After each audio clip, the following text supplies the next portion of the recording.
और देखिए इस वक्त की बड़ी खबर, हॉर्मूज में एक बार फिर ईरान की तरफ से बड़ी स्ट्राइक की गई है और एक जहाज को, एक टैंकर को तबाह कर दिया गया है। और देखिए जो गौर करने वाली बात है वो इस जहाज की लोकेशन, इस टैंकर की लोकेशन जहां पर हमला हुआ है। देखिए जो खबर है उसके मुताबिक tensions in the Strait of Hormuz have intensified after another commercial tanker was struck by an unknown projectile near Lima, Oman, according to United Kingdom Maritime Trade Operations। ये जो हमला हुआ है ये ओमान के करीब लिमा में हुआ है।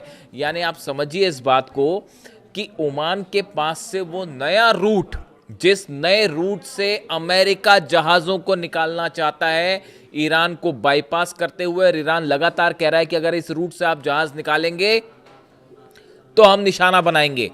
ओमान के पास लिमा में वहां पर ये हमले किए गए। ये सीधा सीधा एक बार फिर बड़ा झटका है अमेरिका को, और ईरान ने करारा जवाब दिया है अमेरिका को कि देखिए अगर वार्निंग के बाद भी आप नए रूट से जहाज निकालने की कोशिश करेंगे तो उसका नतीजा सामने है। ईरान की मिसाइल्स और ड्रोन्स तैयार हैं। अब इसके बाद एक बार फिर तनाव देखा जा रहा है। देखिए जो दूसरे दौर की जंग शुरू हुई, इसकी मुख्य वजह यही थी कि ओमान के पास से एक नए रास्ते से जहाज़ों को निकालने की कोशिश हो रही थी, और जिसका ईरान ने विरोध किया, 3 जहाज़ों पर हमला किया, और फिर उसके बाद ये जंग का दूसरा दौर शुरू हुआ। अब एक बार फिर वही हालात बनते दिख रहे हैं। नए रूट से जहाज़ को निकालने की कोशिश हुई और ईरान ने उसे ठोक दिया है, जो खबरें हैं उसके मुताबिक। देखिए इसके अलावा और जो डेवलपमेंट्स हैं, the impact damage the vessel's engine room, leaving it unable to manoeuvre while authorities launched an investigation. उसकी अब जांच हो रही है। तो जहाज तबाह है, उसका जो है स्टीयरिंग सब कंट्रोल रूम तबाह कर दिया गया है। The incident follows earlier attacks on tankers in the region and comes as Iran continues warning ships against using what it describes as a US-backed shipping corridor without permission। देखिए असली मामला यही है।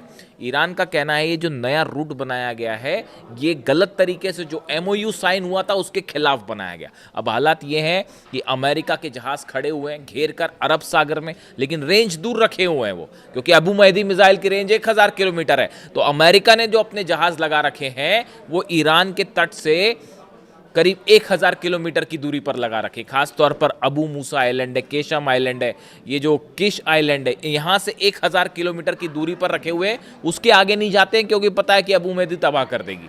और जो दूसरे देशों के टैंकर्स और जहाज जा रहे हैं उनको लगातार उस रूट से निकालने की कोशिश है जो ईरान ने मना कर रहा है। बदला यह है कि ईरान ने ठोक दिया। अब यही हालात हैं लाल सागर में। आप देखिए जो हालात हॉर्मूज में बने हुए हैं वही लाल सागर में है। हूती की तरफ से बड़ा दावा किया गया है कि सऊदी के 8 से 10 टैंकर्स जो लाल सागर में बाब अल मंदेब पार करने की कोशिश कर रहे थे उन्हें वापस लौटा दिया गया है, और कुछ जहाजों पर ड्रोन हमले की खबरें भी आ रही हैं।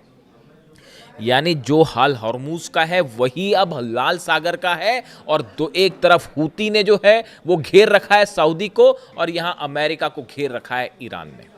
ईरान की इजाज़त के बिना ना हॉर्मूज में कोई जहाज़ निकल सकता, और ना लाल सागर में हूती की जो है वो इजाज़त के बिना वहां से कोई जहाज़ निकल पाएगा। यानी आप देखिए हालात ये हैं कि लाल सागर और हॉर्मूज दोनों पूरी तरह से बंद है, और दोनों का बड़ा नुकसान इस समय हो रहा है सऊदी को। सऊदी के जो ऑयल सप्लाई होती है, जो ऑयल शिप्स लेके जाते हैं समंदर के रास्ते से, वो पूरी तरह से रोक दिए गए हैं। इसी बात की वार्निंग दी जा रही थी बार बार। रूस की तरफ से भी, लावरोव की तरफ से बार बार ये बात कही जा रही थी कि अगर बाब अल मंदेब बंद हो गया तो हाहाकार मच जाएगा। अब देखिए जितने अरब देश हैं उन सब के जहाज फंसे हुए हैं, और वो स्वेज कैनाल के पास जो हमला हुआ, इजिप्ट पर जो हमला किया गया, उस हमले से देमेत्ता पोर्ट पर जो हमला किया गया वो तीसरा रास्ता था सऊदी का जहां से जहाज निकलते थे। उसको भी एक वार्निंग दे दी गई है कि अगर यहां से जहाज निकालने की कोशिश करोगे तो यहां पर भी हमला किया जाएगा। यानी सऊदी को घेर लिया गया है तीनों तरफ से, और जहाज निकल नहीं पा रहे हैं सऊदी के। इसके अलावा देखिए एक और बड़ी और अहम खबर आई है।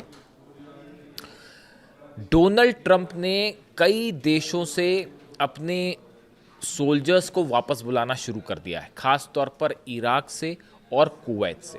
हालांकि मैं इसको एक अलग वीडियो में डिस्कस करूंगा कि आखिर ऐसी कोशिश क्यों हो रही है, क्यों यहाँ से ये क्या रीलोकेशन प्लान है, क्या इन फोर्सेस को कहीं अलग जगह लगाया जाएगा या ईरान के खिलाफ एक बड़ा प्लान तैयार किया जा रहा है।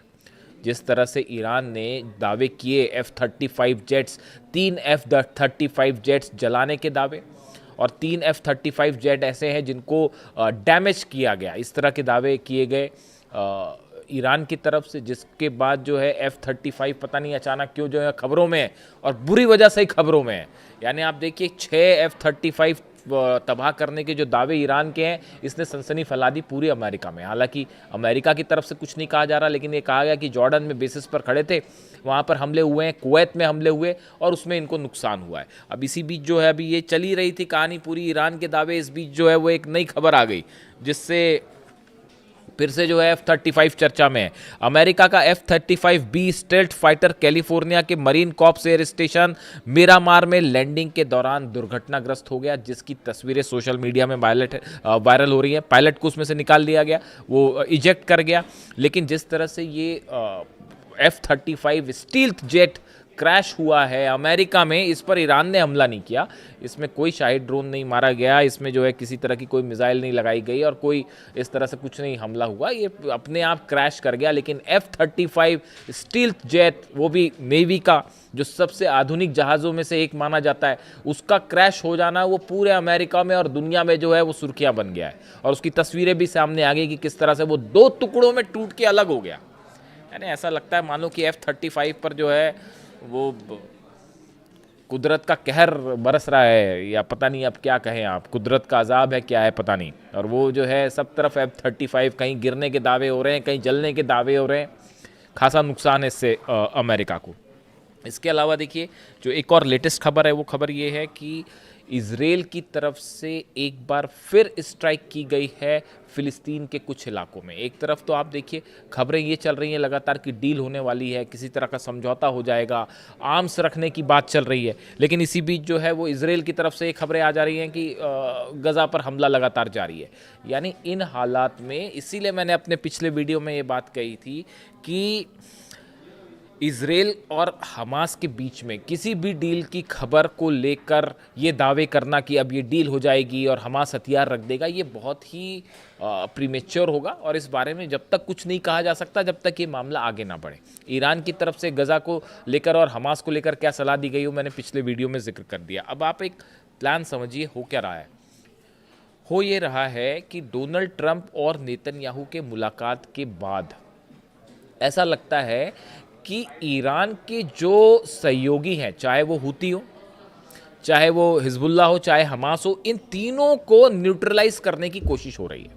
आप देखिए सऊदी के जो हमले हुती पर करवाए गए, हुती में यमन में एक प्लेन लैंड कर रहा था सना एयरपोर्ट पर, जिसको रोकने की कोशिश हुई और सऊदी ने उस पर हमला कर दिया। ये क्या उसमें ये कहा गया कि हथियार आ रहे हैं? हथियार तो ईरान हमेशा से हुती को देता रहा है। क्या इसमें किसी को कोई शक है?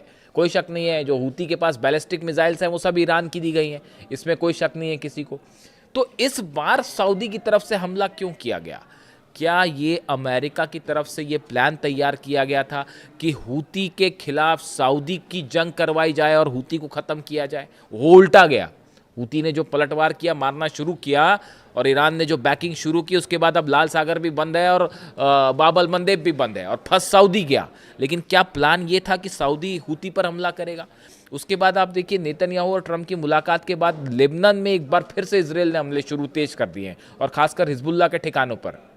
यानी हिजबुल्लाह, देखिए दोनों बातें चल रही हैं। हिजबुल्लाह से हथियार रखवाने की कोशिश भी चल रही है। वो एक बार फिर लेबनान के जो की तरफ से बयान आ रहा है, जो वहाँ पर सरकार है उसकी तरफ से बयान आ रहा है कि हिजबुल्लाह के पास हथियार नहीं होने चाहिए। हिजबुल्लाह इस बात के लिए तैयार नहीं है। यानी आप हिजबुल्लाह से हथियार नहीं रखवा सकते तो क्या किया जाए? इजराइल उस पर हमले करे। हमास पे गज़ा में हमले होते हैं तो मुस्लिम देश जो है उसके खिलाफ रहेंगे, तो क्या किया जाए? हमास से जो है डील करके उनके हथियार रखवा लिए जाए। यानी आप देखें तो एक ऐसा प्लान दिखता है कि ईरान पर किसी बड़े हमले के पहले ईरान के एलाइज को न्यूट्रलाइज करने की कोशिश है। आप देखिए ईरान का क्या प्लान था, आप इस बात को समझिए। ईरान का क्या प्लान था? ईरान का प्लान ये था कि हमले हुए अमेरिका की तरफ से, ईरान ने क्या किया, जो अमेरिका के सहयोगी देश है, अरब देश है, इन पर हमले शुरू कर दिए। कहीं पर एयरबेस पर हमला कर दिया, कहीं रडार पर हमला कर दिया, कहीं पर ऑयल टैंकर्स पर हमले हो गए, कहीं पोर्ट पर हमले हो गए। तो उसका नुकसान एलाइज को नुकसान हो रहा है, तो वो सब के सब अमेरिका पर चीखने चिल्लाने लगे, भाई हमें बचाइए, आपका डिफेंस सिस्टम तो काम नहीं कर रहा, तो अगर आप जंग जीत नहीं सकते तो हमले रोकिए। तो अरब देश दबाव बनाने लगे, यानी एलाइज वर्सेस एलाइज। ईरान की तरफ से अमेरिका के एलाइज कंट्रीज पर हमले हुए, कुवैत में, जॉर्डन में, बहरीन में। तो उसका नतीजा अब ये हुआ कि अमेरिका ने भी अपनी स्ट्रैटेजी चेंज की है और एक बार फिर ईरान के सहयोगी जो है वो देश निशाने पर है। इसके साथ ही जो एक बड़ी और अहम खबर है, कुवैत और इराक से जो फोर्सेस वापस बुलानी शुरू हो गई है अमेरिका की, आनन फानन में बुलाई जा रही हैं। इसको लेकर एक तारीख सामने आ रही है 30 सितंबर की। 30 सितंबर के पहले जो एक्सेस फोर्सेस हैं जिनका उपयोग नहीं है उनको हटा लिया जाएगा। उस पर क्यों हटा लिया जाएगा, क्या रणनीति है, उस पर हम अलग से चर्चा करेंगे। लेकिन एक बड़ा सवाल है, क्या 30 सितंबर वो डेट है कि 30 सितंबर के आसपास ईरान पर एक ऑल आउट जंग शुरू करने की तैयारी में है नेतन्याहू और डोनाल्ड ट्रंप। इस बात को लेकर अब मामला साफ हो चुका है कि न्यूक्लियर डील भी नहीं होने वाली है। और डोनाल्ड ट्रंप और क्या नेतन्याहू ने ये प्लान तैयार किया है कि पहले ईरान के एलाइज को हमला करके कमज़ोर किया जाए और उसके बाद फिर जो है मामला आगे बढ़ाया जाए और सीधा हमला किया जाए। लेकिन ये बात रूस भी समझ रहा है, चीन भी समझ रहा है, और हूती जो है वो अपने फुल फॉर्म में, और उन्होंने रोक रखा है बाबल मंदेब और लाल सागर। ऐसे में अब ये जंग एलाइज वर्सेस एलाइज की है और ऑयल वर्सेस ऑयल की है। जो रूस में ऑयल के ठिकाने जल रहे थे, 100 ठिकाने, उसी समय ये तय हो चुका था। मैं बार बार आपको ये बात कह रहा था कि वो रूस पर हमला है, उसको यहाँ जोड़ के देखिएगा और नतीजा देखिए, अब सऊदी का एक बूंद तेल बाहर नहीं जा पा रहा। तो ये रूस पर हमला, अगर ट्रंप और यूरोप रूस का ऑयल स्टेशंस जलाएंगे तो बड़ी साधारण सी बात है, वो गल्फ कंट्रीज में जो अमेरिका के एलाइज हैं उनके ऑयल को रोक देगा। और यही हो रहा है। ये दोनों वॉर आपस में कनेक्टेड हैं। यूक्रेन की भी एंट्री की कोशिश थी जंग में। यूक्रेन ने हाथ जोड़ दिए कि भैया देखो ऐसा है, अभी रूस से तो हम निपट नहीं पा रहे, और ईरान से अगर पंगा ले लिया और वो खैबर और फतह बरसने लग गई, अगर मान लो कीव पे यूक्रेन पर, तो क्या होगा। तो वहाँ पर जेलेंस्की पीछे हट गए, वरना तैयारी यही थी। अब देखिए सऊदी भी जो है वो इस बात के लिए पूरी तरह से राजी नहीं है कि सीधी जंग की जाए ईरान से। उन्होंने भी संदेश भेज दिया है कि हम जो है 14 देशों की सेना बनाएंगे, यानी अकेले खुद कुछ करने को राजी नहीं है सऊदी। और इसीलिए डोनाल्ड ट्रंप का सऊदी प्लान जो है वो फेल है। और इस हालात में जो लेटेस्ट खबरें हैं, हॉर्मूज जल रहा है, लाल सागर जल रहा है और घिर गया है सऊदी। इससे जुड़ा जो भी अपडेट होंगे आज का बताया जा रहा है कि आज की रात फिर से अहम होने जा रही है और बड़ी स्ट्राइक्स देखी जा सकती है। ऐसी खबरें हैं सोर्सेस से, हम इंतज़ार करेंगे, जो भी अपडेट होगा आप तक पहुंचाएंगे। Thank you so much.